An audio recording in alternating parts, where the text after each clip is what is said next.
ಬೆನ್ನಿಗೆ ಗೋವುಗಳನ್ನು ಹಟ್ಟಿಯಿಂದ ಕಳವುಗೈದ ಪ್ರಕರಣದ ಬೆನ್ನಿಗೆ ದಕ್ಷಿಣ ಕನ್ನಡ ಜಿಲ್ಲೆಯಲ್ಲಿ ಗೋಹತ್ಯೆ ನಿಷೇಧ ಕಾಯ್ದೆಯನ್ನು ಕಟ್ಟುನಿಟ್ಟಾಗಿ ಜಾರಿಗೆ ತರಲಾಗಿದೆ.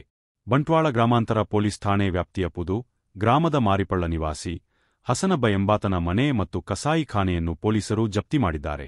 ಬಂಟ್ವಾಳ ಗ್ರಾಮಾಂತರ ಪೊಲೀಸ್ ಠಾಣೆ ವ್ಯಾಪ್ತಿಯ ಪುದು ಗ್ರಾಮದ ಮಾರಿಪಳ್ಳ ನಿವಾಸಿಯಾದ ಹಸನಬ್ಬ ಎಂಬಾತ ಗೋಕಳ್ಳತನ, ಗೋವಧೆಯಂತಹ ಪ್ರಕರಣಗಳಲ್ಲಿ ಭಾಗಿಯಾಗಿದ್ದು, ಆತನ ಮೇಲೆ ಗೋಸಂರಕ್ಷಣಾ ಕಾಯ್ದೆ ಮತ್ತು ಗೋಹತ್ಯೆ ನಿಷೇಧ ಕಾಯ್ದೆಯಡಿ ಪ್ರಕರಣ ದಾಖಲಾಗಿತ್ತು. ಅಲ್ಲದೆ ಆತನನ್ನು ಅರೆಸ್ಟ್ ಮಾಡಿ ಜೈಲಿಗೆ ಕಳುಹಿಸಲಾಗಿತ್ತು. ಆರೋಪಿ ವಿರುದ್ಧ 2008 ಮತ್ತು 2017ರಲ್ಲೂ ಗೋಹತ್ಯೆ ಮತ್ತು ಗೋಕಳ್ಳತನಕ್ಕೆ ಸಂಬಂಧಿಸಿದಂತೆ ಪ್ರಕರಣಗಳು ದಾಖಲಾಗಿದ್ದವು.